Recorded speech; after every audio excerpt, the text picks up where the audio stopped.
Adam Weinrib and Thomas Carannante here on the Yanks Go Yard podcast with Anthony Raneri from Bayside. Bayside, of course, is celebrating their 25th anniversary with the Errors Tour, a massive three-leg tour featuring two shows in each city and two different discography spanning set lists.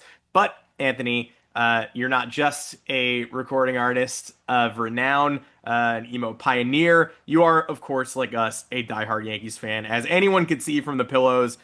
So thank you so much for coming on the show, talking about your fandom and talking about the tour. We're really happy to have you. Yeah, man. Thanks for having me. This is exciting. I have to talk about music all day. People only ever want to talk to me about music. So it's awesome to get to talk about baseball. Yeah, we will talk about music as much or as little as you want to, but I want to give everybody first of all, just like a baseline of your fandom. How far back does it go? I know you grew up in Queens, so like it's an interesting origin point for somebody making Yankee memories, to say the least. Right. So I grew up in like the Bayside, Whitestone area, which both touch Flushing. So I grew up in the shadow of Shea for sure, but my dad is from the Bronx and born and raised Yankee fan, so he set us on the right track early. That's good. Did your friends bust your balls growing up because you were rooting for the Yankees in Mets territory? Or was it even like that? What was it I like? mean, it's hard for a Mets fan to bust a Yankees fan's balls, really. You know what I mean? They've been finding a way. They've been finding a way They recently. try, yeah. Yeah, I mean, there's definitely there's a lot of playful stuff, but there's not a lot of meat on that bone for Mets fans to really try to trash a Yankee fan. You know what I mean? So it's a lot of, but I think my friends were pretty like split down the middle growing up. It was about half and half. Yeah, I A like lot of that. Italians were like in my neighborhood, so that always I think has sort of the Yankee lean. Yeah, absolutely. I like that attitude because we like to whenever we talk about Subway Series twice a year, it's like doesn't really mean that much, but we've gotten more worked up because the Yankees have started losing these in embarrassing fashion over the last Yeah. couple of years. And now it's like open that door for Mets fans to talk trash and like you come to your senses at some point and are like, it doesn't matter. Like, what are you guys talking about? Stop. Because that's their World Series. Like that's everything to them. Really, I mean, whether or not there's years where we could win the Subway Series for the year, and neither team maybe goes far in the playoffs in a particular year, but they care about like the overall record or what. It's like it's them against the Yankees, like for metrics. That's really all they care about because they don't win World Series. They don't win they don't win playoff series, they don't win World Series. Any heated discussions like this with your Mets fan friends, or are they mostly reasonable?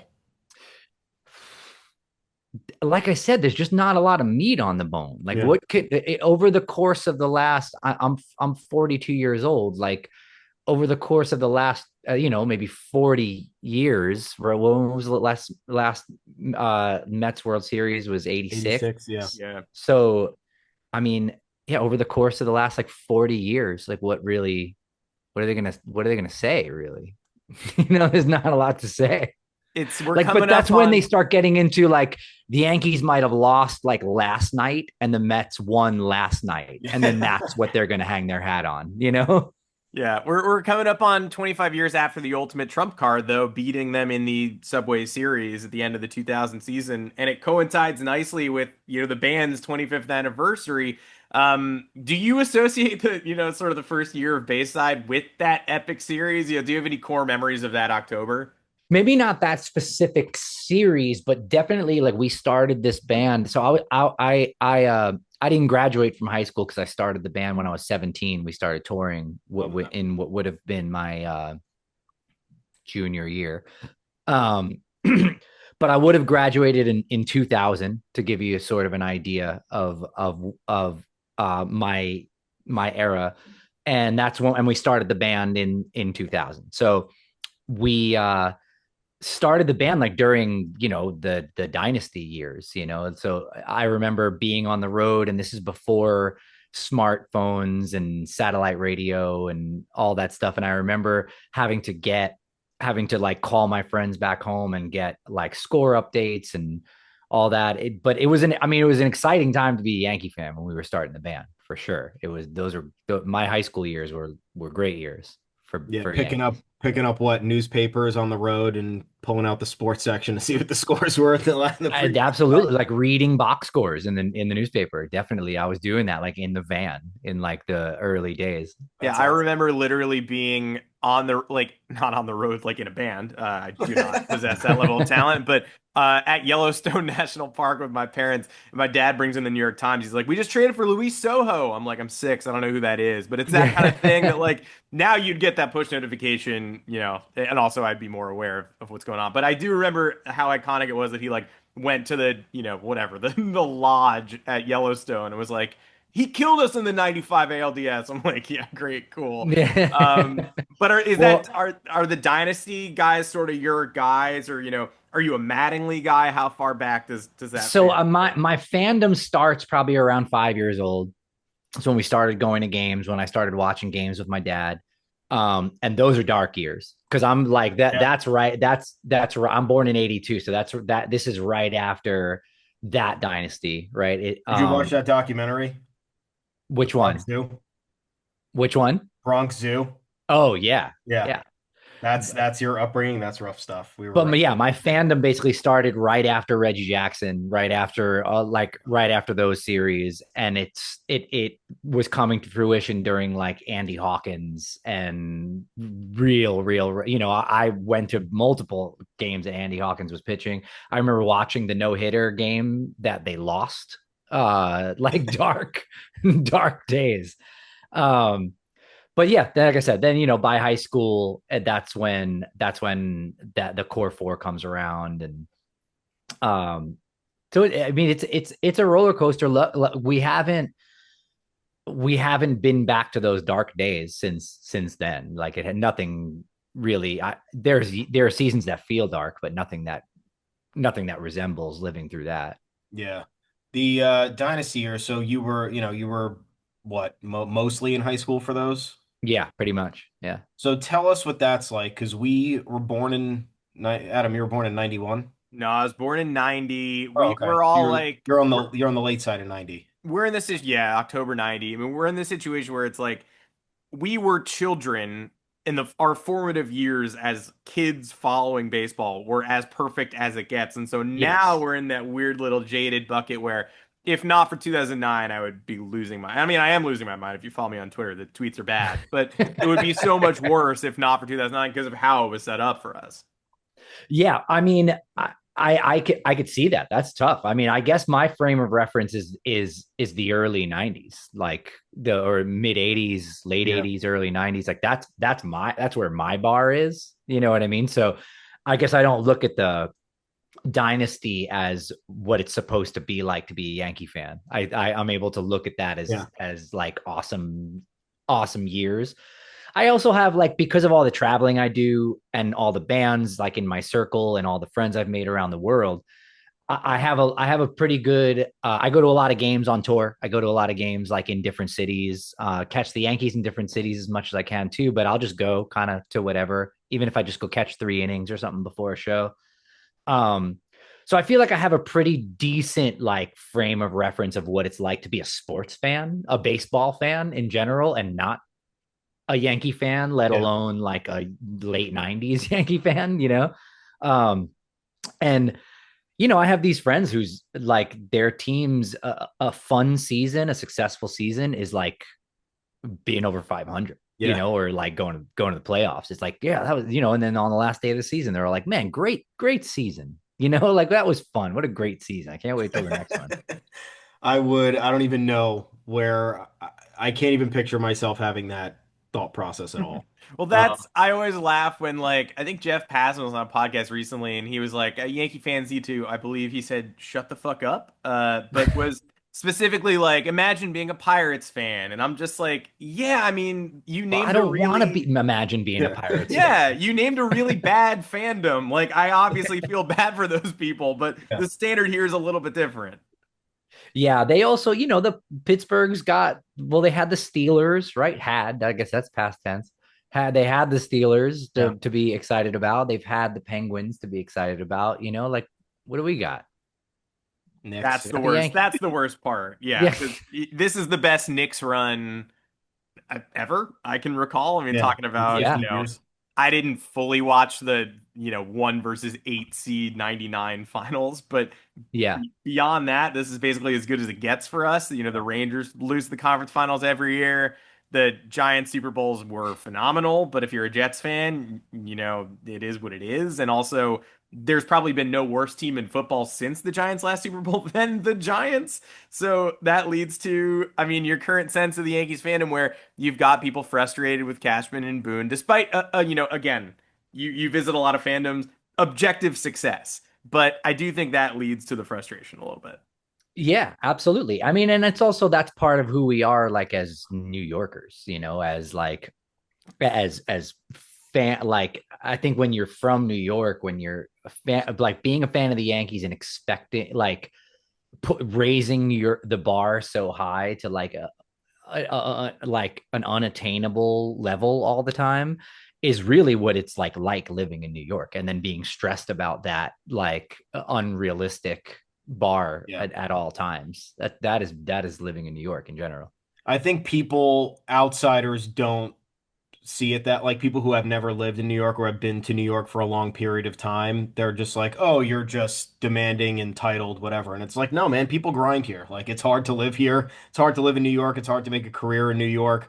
And I think when people do experience that, it's a little bit more validated, or at least they can respect it because, you see all the people on social media who are complaining about Yankees fans whining all the time when they're, like 2022 is a perfect example. Everybody was complaining that year when they were like on pace for 100 wins, but like they're smart enough to see the deficiencies on the roster. And they're like, but this is going to be a problem later on. And then it becomes a problem later on. It's like, see, we were right. We're paying attention. Um, Right. so I don't Well, know, like your friends in other perspective fandoms. perspective is Yeah. reality, though. I think like perspective is like the most powerful force in the universe. Like you can't get past it. You cannot talk yourself out of it. They like when you grow up with that, when you expect that, it's not the same. Like saying imagine being a Pittsburgh Pirates fan or something like that. That's like if you're if you went to like a restaurant and they served you rotten food or like bad food or the wrong food or whatever. It's like you're allowed to complain about that, and you're not. And somebody might, like Jeff Passan might say, well, Matt, there's people who don't even have food. It's like, but like, okay, Yeah. but like that's not my Yeah. life, like I want fresh food that tastes good. I'm supposed to be okay with this because some people don't have any. Like, Yeah, no, it's this thing where it's like you don't have to see, like, if you're online and you follow me and you're like, stop complaining. It's like you actually don't have to be here. You don't have to be reading this complaint if you sure. don't want to read Yankee fans complaining. But they're going to, like, I don't like watching Boston fans complain, but I don't begrudge them for doing so because sports are, emotional and painful and sort of up and down. Which brings me to, like, obviously you put a lot of heavy emotion in a lot of the songs that you write. Have you ever sort of experienced a blown save or like watched, game 5 of the World Series last year and been like, I have to channel this into something? Like, do you use that emotion to create other art, or how do you react to a loss that just bums you out? For me, so I grew up loving baseball. I grew up playing baseball and loving baseball. I played through my high school years. And it was like I loved it. And then when I started the band and I really threw myself into music, then that was my passion for years. It's all I ever wanted to do. I wanted to play all day long. I wanted to be on the road. I wanted to play shows. I wanted to meet other people in bands. I wanted to listen to music and talk about music. And I started drifting away from baseball. It wasn't my passion anymore. And then when the band really started like hitting a stride and getting success, like being on the radio, being on TV, doing late night shows, like having a fan base, making a living, things like that. My passion and my hobby became my job, and then it all became really high stakes. It's like I would listen to music and I'd analyze it. I would listen to a new record from a band that I liked and I couldn't help but think about the song structure and and things like that, or the production quality or like, and I would write songs, and it was no longer being 17 when I started the band and like writing songs in my bedroom as an escape or as a hobby or as a passion. It was like, I'm going to write this song and I really hope people like it because I don't know how I'm going to pay my mortgage if they don't, like that's what like music became at some point. Um, so around that time is when I was like, I need a hobby. I really need something. I need, because I don't have a hobby anymore, because like Yeah. music's not a hobby anymore. So it's when I made like a real kind of conscious decision to get like deep back into baseball. And I was like, that's when I started watching. You know, I would say that most people don't have time to watch every game, but it's when I started watching about half of every game in a season, and I started, even whether or not I watched the game, I would read the wrap the next day. I'd look at scores. I was paying attention to stats. I was paying, like, I really threw myself into it. Reading opinion pieces, listening to podcasts, like really threw myself into it because I was like, I need this. Like, I need an escape and I need something. And this is what's so awesome about sports in general is like, it's something that you can be so passionate about, you can care about so much, you can be so emotionally invested in, but it doesn't matter. Like, and that's the beauty of sports, is that like you can like revel in success. You can feel, because even pain feels good sometimes. Feeling things is like what makes us human. And you can accept, you can take all that, you can feel for all that time, but then before it gets bad, you can be like, okay, well, whatever. You know what I mean? Like, you do get to that point at some point. Like, it's hyperbole to say that like we'll relive last year's World Series like every day, but like, in reality, we're not. It's like, it, as brutal of a series as that was, it's like you got to live it, you got to feel it, you got to experience all that emotion, good or bad. And then when it's over, it's like, okay, well, what's for dinner?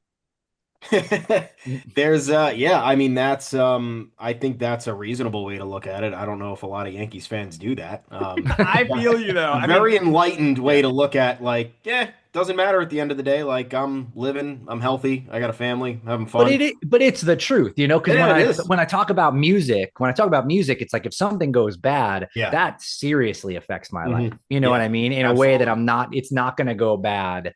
If everybody hates my new record, if nobody comes to my next tour, if like Mhm. something like that, if something goes bad there, then it's like shit. Like, how am I? Like, I got bills to, like, I have to pay my bills. I got to feed my kids. Like, what am I gonna do? Do I still have a job? Like, what am I gonna do? It's like that. Like, so those are the things that matter. It's like, as much as it breaks your heart when a team loses or something goes poorly in sports, it's like you can be like, even if you're carrying that in some way, some people more than others, it's still like, okay, well, I'm still gonna wake up tomorrow. Yeah.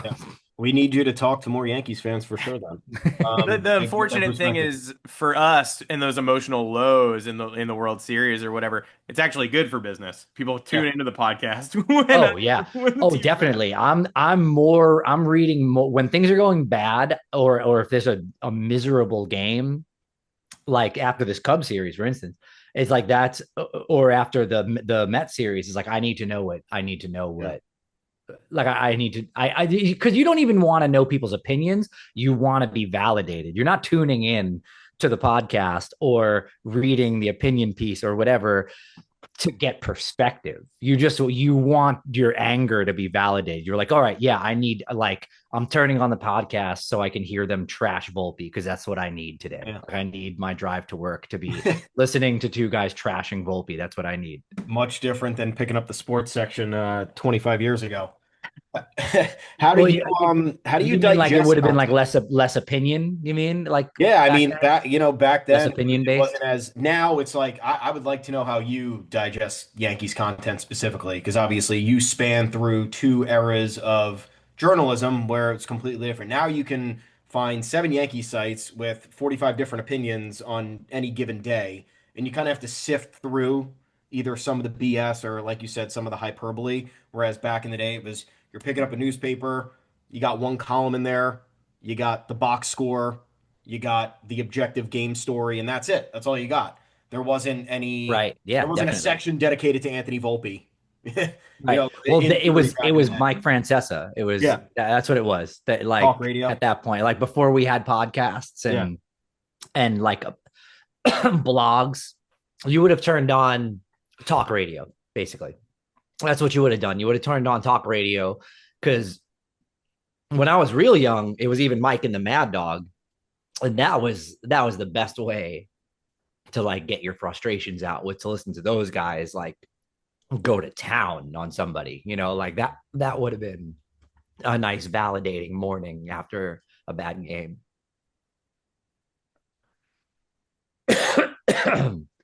Yeah. So Thomas has a little game that he wants to play with some of your music and maybe some associations that he has with with the team. So I'll turn it over to him there and see if Yeah. you can guess what he's getting at. Yeah, you guys Bayside when I was growing up, you were like the heyday, like involved in the heyday of all the emo. But Sure. you guys always came up on my playlist. I never like fully got into you, but I remember in going through the discography, after we had, you had reached out to us to talk about doing the podcast. I was like, let me refamiliarize myself because it's been a while. Um, and I came across three songs over the years that I've listened to, and I was Yeah. like, these all apply perfectly to some version of the Yankees right now. Okay. So I want you to guess which ones, and we'll go through a couple of topics. We can even talk about those topics as it um, uh, pertains to just Yankee fandom in general. So I have one that is in. Actually, I think two out of these three are in the top 10 of your most listened to Spotify. Okay. The first one I will directly um, apply to the front office and the front office's philosophy. What do you think it is? Song title. It feels like the song. I mean, if we're equating it to the current state of the Yankees this week in Yankee baseball, it almost feels like 666 could be the answer to all of these. Okay, that is a good guess. It's not that, but Okay. let's maybe pull it back to like 2021. For the last 4 or 5 years of Yankees, what is the front office's have you feel has been? The front office blaming on bad luck. Yes, there it is. All they do. And why? Because they're going, we had this kind of to bring it into the hot topic that you mentioned before, Anthony Volpe. It's like I feel like the Yankees, in some respect, have lost their way in terms of player evaluation or just Yeah. like, the winning attitude because Anthony Volpe, we talk about on this podcast all the time with other fans, with other media members, with just ourselves. And we're like, the kid has potential, but he's Yeah. not living that potential. And the Yankees are sitting here and they're saying, well, he's good. It's just bad luck, or it's just, we're not, we're waiting to see the breakout, or he's actually Yeah. playing well when he's actually not. So, I think the Yankees in general they're victim to like the fallacy of unrealized potential. yeah, I think that they like cutting LeMahieu, right? Cutting DJ.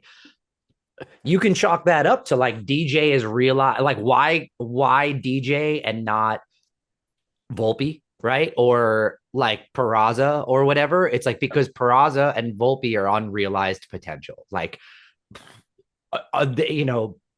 it's a fallacy to think this way, but it's the like idea of unlimited upside. Like we don't know yet how good either of those are going to be. We know how good DJ is, like we knew how good Hicks was. We knew like any of those sort of like veterans that they held on to longer than they should have and but then finally got rid of. yeah, Like that's because like that's realized potential. That's like, all right, this is how good DJ is, and it's not good enough, but you'll hang out to Volpe too long. You'll hang on to Clint Frazier too long, or Andujar, or like all these guys. Like it's this idea that we haven't seen everything that we may see from them, and that's like Yeah. but that's like it's a fallacy because not everybody is gonna reach that height. You know what I mean? Like, so they I think that they historically cut their losses too late. Oh, I yeah, I absolutely. I mean, look, the another way it's like part of fallacy and then just part delusion because remember they did this with IKF. They told us Isaiah Kiner Falefa was a top five shortstop in the game, and everybody like Yankee fans again, psychos. They're watching 130 games every year. They're keeping up with everything, and they're like, "What are you talking about? Like Yeah, this I know. Boone and Cashman both just like gaslight the fans. Like they honestly try to convince you that like you're not seeing what you're seeing. You know what I mean? Yeah, Like they're like it's totally ridiculous. But I think that the Yankees are desperate for like a new core four. I think that we Mhm. could like look every couple of years. You look at like Gary Sanchez, who was coming up around the same time as Judge, and you look at like those guys, it was like he's going to be part of the core. He's going to be the part of the future of the team.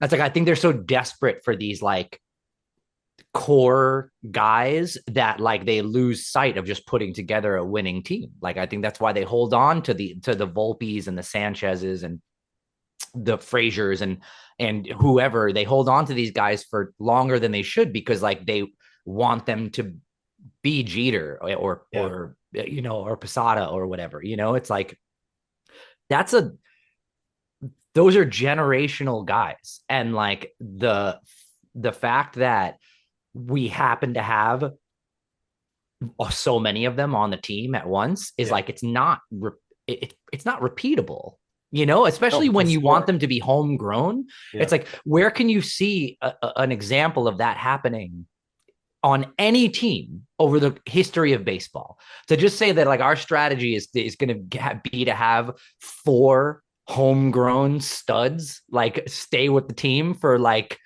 10 to 20 years or whatever, like Yeah. 10, 15 years. It's Especially in like, the that's your modern era. strategy. That can't be a Yeah. strategy. Like, that's impossible. Like, it's insane that it ever happened. It's not going to happen again.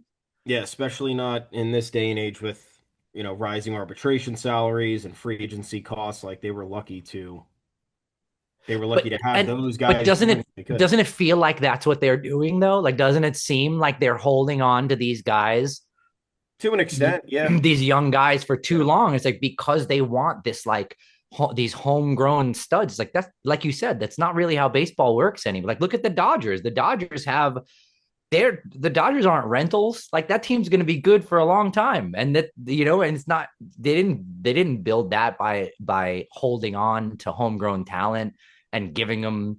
What are we on now? 3 years for Volpe? Like Yeah. how many years are you going to wait to see if this guy is Derek Jeter or not? Yeah, it's a combination of like them waiting too long, or like I think in the case of Volpe, I think he deserves more time, but over the last 3 years, they've tried to thrust him into a situation that he's just not suited for. Like he's just not there yet. Does he have value in this lineup? I think so. I really do.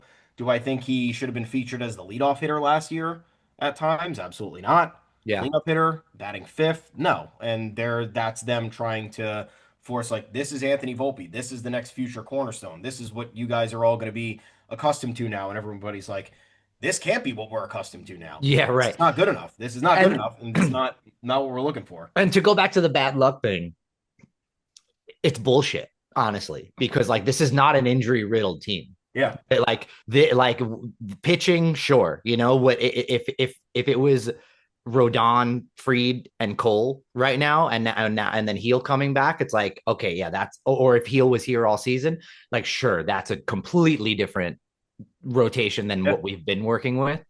So pitching, I'll give you that. But this lineup, like the mhm, lineup in the Cubs series, like that's as good as we got.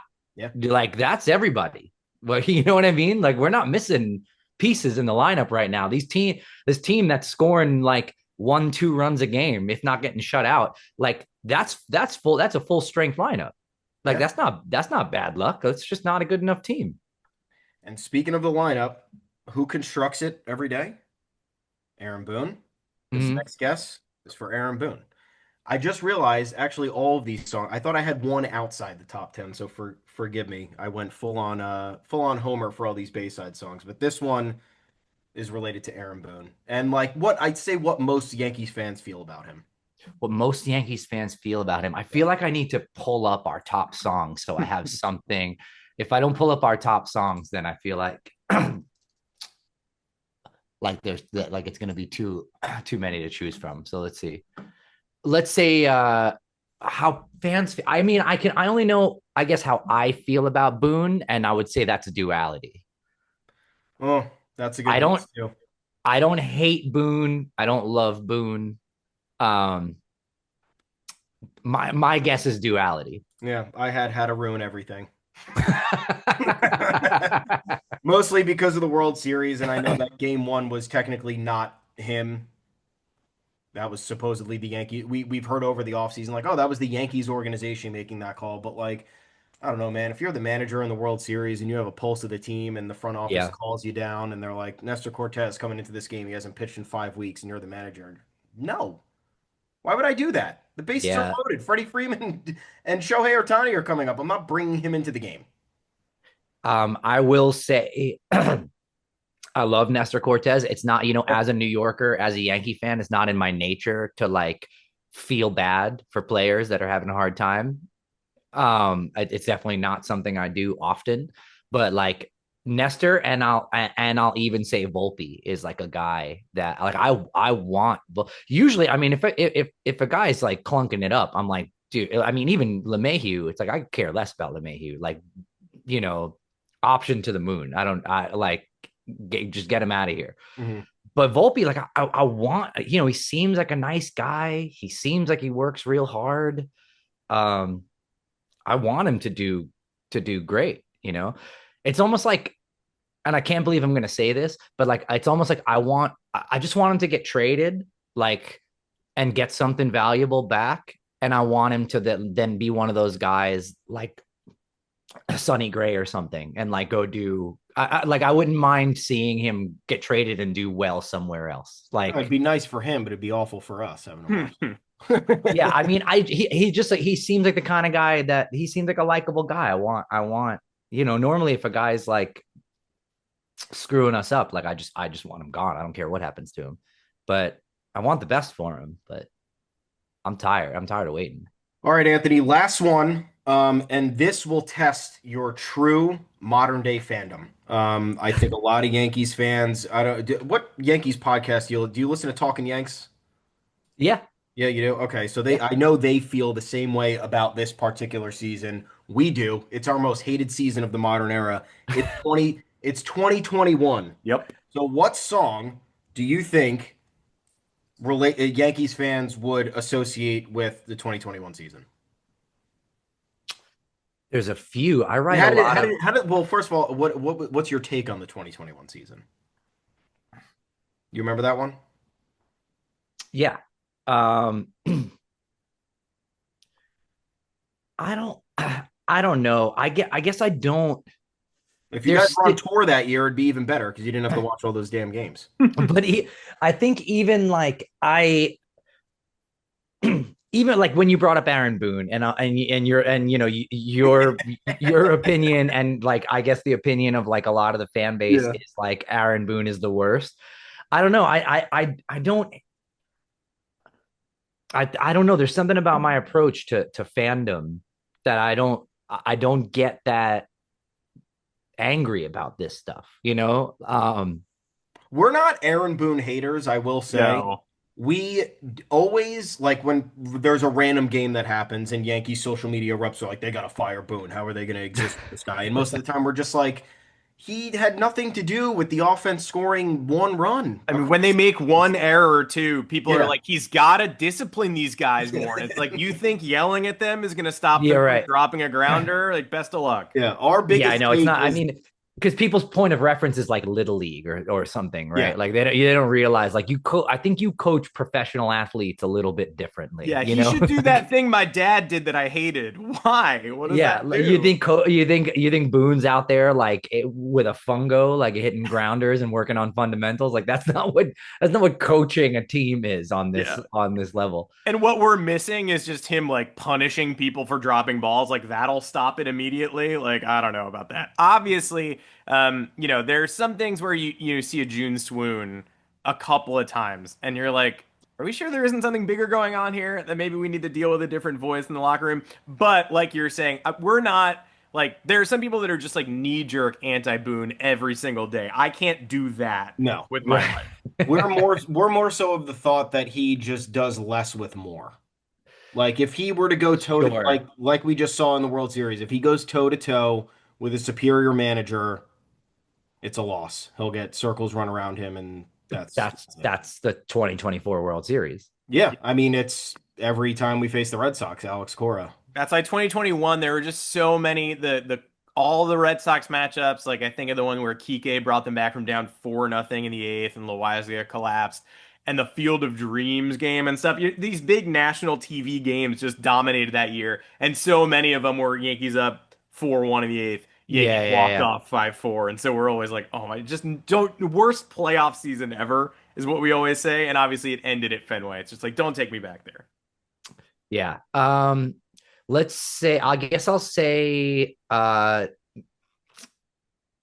been dead all day. Yes. All right. Been literally dead for a year that year.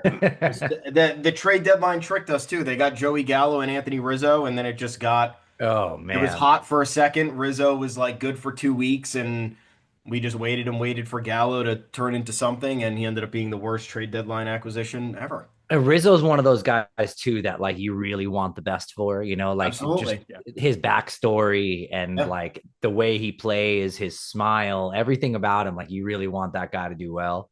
Yeah. Um, but I'm glad we're rid of him. Um, I think what makes all this like worse this season, going into the season, I was just like, especially once Cole got hurt too, I was like, this just isn't a World Series team. Like, I Mhm. just don't. It's not. That was I haven't had those. I think they overperformed at the beginning of the year. I mean, when they had that seven, I don't remember how high it got, 7.5 games or something lead. Hmm. Um, I mean, I thought they were overperforming. Especially now in hindsight, I think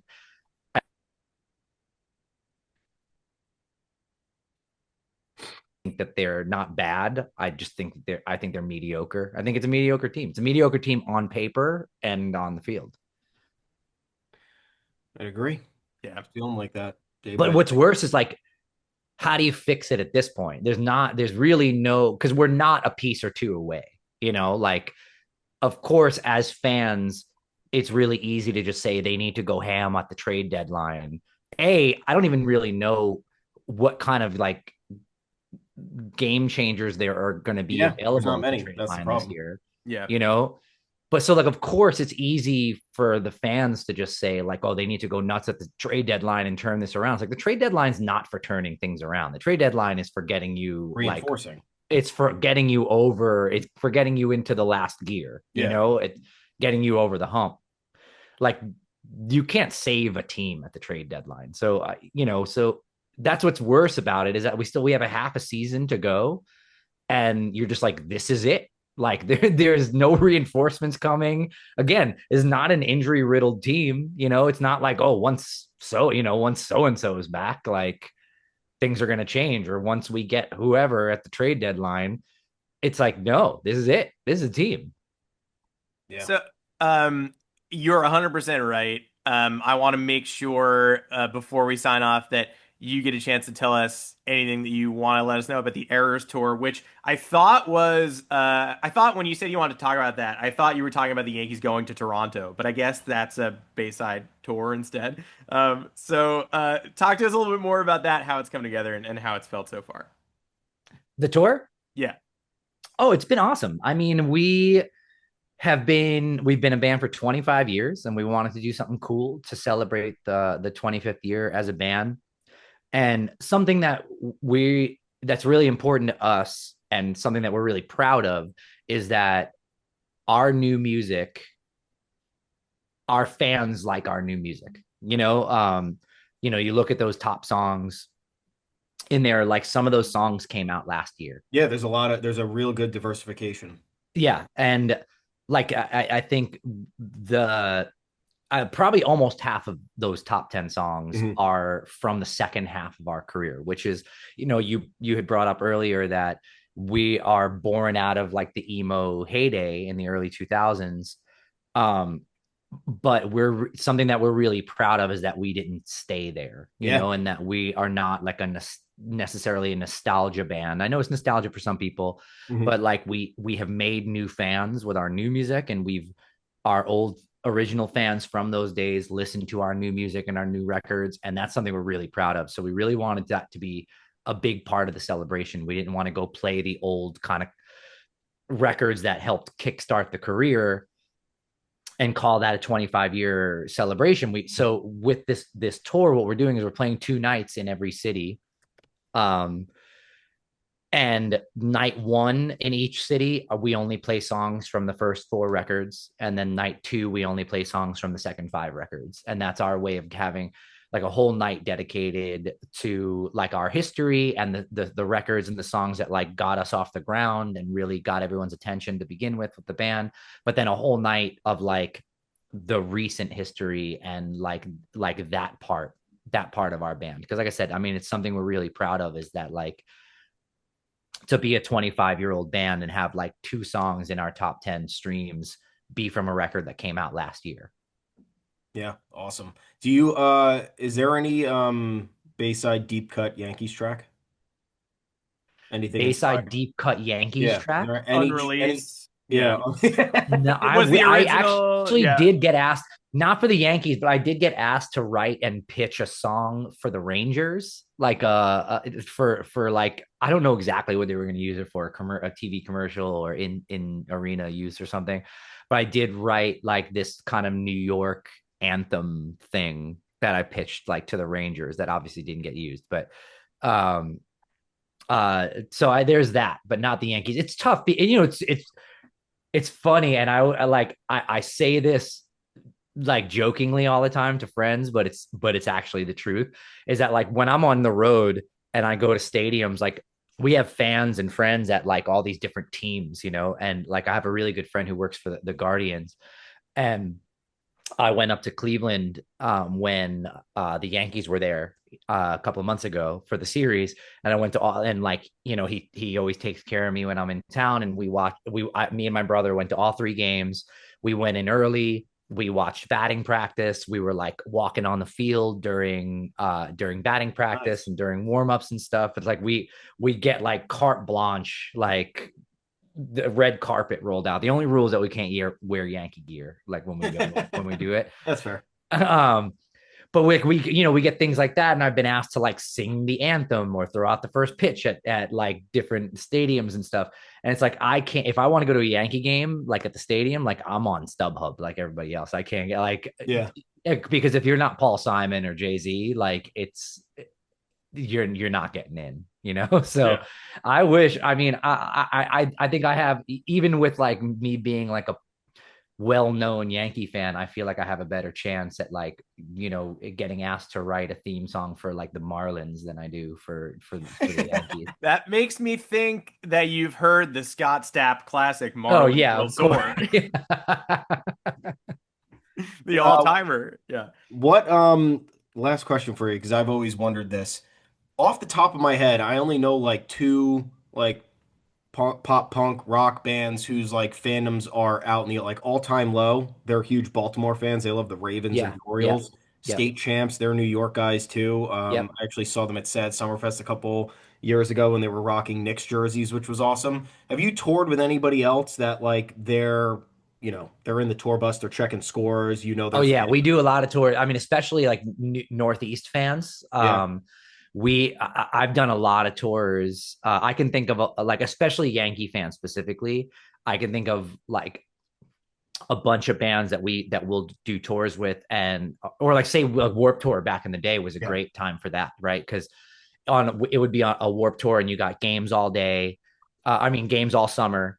And it would be like me and JR from Less Than Jake is a huge Yankee fan, Oh, Buddy from nice. Census Fail, Ben from Armor for Sleep. It'd be like all of us like would go to one of our buses and like watch and watch the game. Ian from Newfound Glory, the bass player of Newfound Glory, is a huge sports fan of all sports. He's another kind of he's a guy who goes to games like on the road.